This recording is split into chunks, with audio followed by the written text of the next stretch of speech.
প্রত্যেককে পাথর প্রতিমা গভর্নমেন্ট আইটিআইয়ের পক্ষ থেকে একটি শোক সংবাদ জানাই। গতকাল আমাদের প্রাক্তন প্রধানমন্ত্রী ডক্টর মনমোহন সিং মহাশয় ইহলোক ছেড়ে পরলোক গমন করেছেন।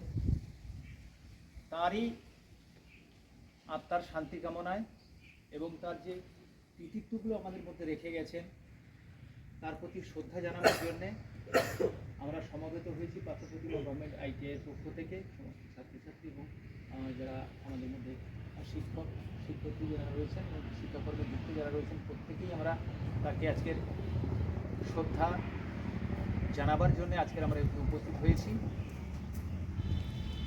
মাননীয় প্রয়াত প্রাক্তন প্রধানমন্ত্রী ডক্টর মনমোহন সিং মহাশয় তার যে অবদানগুলো রেখে গেছেন সেগুলো আমাদের স্মরণীয় হয়ে থাকবে এবং সেই পথেই আমরা হাঁটব। একটা যুগ তিনি সূচনা করেছেন, অর্থনৈতিক যুগ, যার দ্বারা ভারতবর্ষ আজকের অর্থনৈতিক দিক থেকে অনেকগুলো দেশের থেকে এগিয়ে গেছে। আমরা যে আধার কার্ড আজকে ব্যবহার করছি, যে 100 দিনের কাজ আমাদের মধ্যে সঞ্চালিত হয়েছে, তার কিন্তু সূচনা হয়েছে এই মনমোহন সিংয়ের হাত ধরেই। সে কারণে তার কাজের দিকের কথা খেয়াল করে তাকে আমরা একটা অগ্রদূত হিসেবে আমরা পেয়েছিলাম, কিন্তু সেই শূন্যতা আমাদের মধ্যে আর পূরণ হবে বলে আমাদের মনে হয় না। তাকেই আজকের আমরা শ্রদ্ধা জানাবার জন্য আমরা সমবেত হয়েছি। আজকের আমাদের মধ্যে উপস্থিত রয়েছেন আমাদের পাথর প্রতিমা গভর্নমেন্ট আইটিআই কলেজের মাননীয় অধ্যক্ষ মহাশয়। ডক্টর মনমোহন সিং সম্পর্কে দু চার কথা বলবেন এবং শ্রদ্ধা অর্পণ করবেন মাল্যদান করে।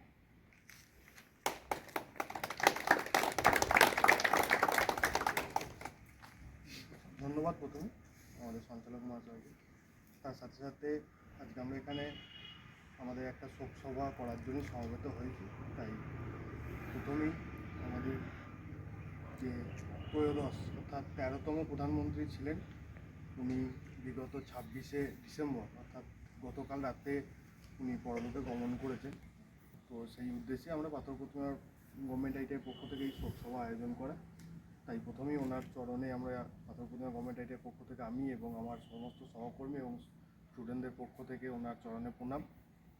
তার সাথে সাথে আমরা বলি 1932 খ্রিস্টাব্দে উনি পাঞ্জাবের একটা অনগ্রসর গ্রাম, যদিও এখন পাঞ্জাব তখন পাকিস্তান ছিল, দেশ বিভক্ত হওয়ার পর উনি আমাদের এই দেশে চলে আসেন এবং পাঞ্জাব থেকেই তার পড়াশোনা শুরু এবং পরবর্তী ক্ষেত্রে তিনি যে উচ্চশিক্ষা যেটা অর্জন করেছিলেন সেটা অক্সফোর্ড বিশ্ববিদ্যালয় থেকে, এবং সেটা অর্থনীতি নিয়েই। তো উনি শুধুমাত্র অক্সফোর্ডের প্রাক্তন ছাত্র নয়, তার সাথে সাথে কেমব্রিজেরও প্রাক্তন ছাত্র ছিলেন এবং পরবর্তীতে এসে দেশের জাতীয় কংগ্রেসের সাথে যুক্ত হওয়ার পরে 1991, তার কারণ আজকেই একটা প্রতিবেদন বেরিয়েছে যে ভারত 1947 সালে স্বাধীন হলেও অর্থনৈতিকভাবে স্বাধীন হয়েছিল 1991-এর পর। তার কারণ স্যার কিছুক্ষণ আগেই বললেন 1991-এর পর হচ্ছে কিন্তু ভারত বিশ্বের যে বাজার, সেই বাজারে নিজের একটা জায়গা করে নিতে পেরেছিলেন। এবং তিনি যখন অর্থকে কি হলো না হলো, কে কি বললো, এগুলোর ওপর কোনো কিছুই না, আমার কাজ আমাকে করে যেতে হবে, উনি এই ভাবধারায় বিশ্বাসী ছিল এবং ওনার এই ভাবধারা অনুযায়ী আমরা চলবো আশা করি। সেটা আমার ছাত্রছাত্রী যারা রয়েছে তারাও তেনার কাছ থেকে একটা পথপ্রদর্শক হবে যে কাজ করে যেতে হবে, কে কি বললো কি না। তার কারণ ওনাকে যখন লোকসভা রাজ্যসভা বা লোকসভাতে যখন অধিবেশনগুলো হয়তো দেখা যেত, আজ পর্যন্ত উনি কোনো কথাই মুখে কোনোদিন কোনো কিছু বলতেন না, খুব নীরবে কাজ করে যেতেন। তো যাই হোক, তিনি দেশের পাশে থাকুন, দেশের জন্য আমরা কাজ করে যাব। যাই হোক, আর বিশেষ কিছু না বলে আমি এই বলি আমার বক্তব্য শেষ করছি। ধন্যবাদ।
এই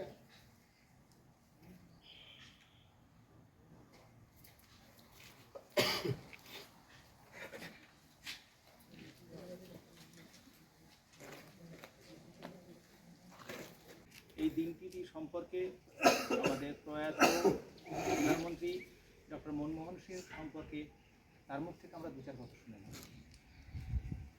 আমরা জানি গতকাল আমাদের প্রাক্তন প্রধানমন্ত্রী ডক্টর মনমোহন সিং পরলোক গমন করেছেন।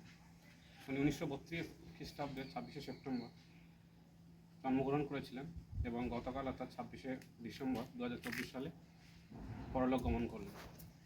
তো যেহেতু আমরা শিক্ষার সাথে যুক্ত আছি, তো উনি রাজনীতিতে 1991-এর পর থেকে এসছেন, কিন্তু তার আগে উনি একজন বিশাল বড় শিক্ষাবিদ ছিলেন, বিশাল বড় অর্থনীতিবিদ বলতে পারো।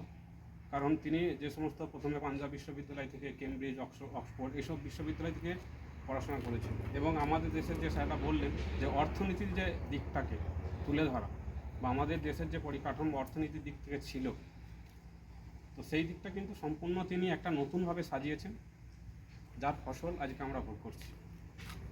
তো উনি রাজনীতিতে অর্থমন্ত্রী ছিলেন, আমাদের যে রিজার্ভ ব্যাংক আছে, রিজার্ভ ব্যাংক অফ ইন্ডিয়া, তার গভর্নরও ছিলেন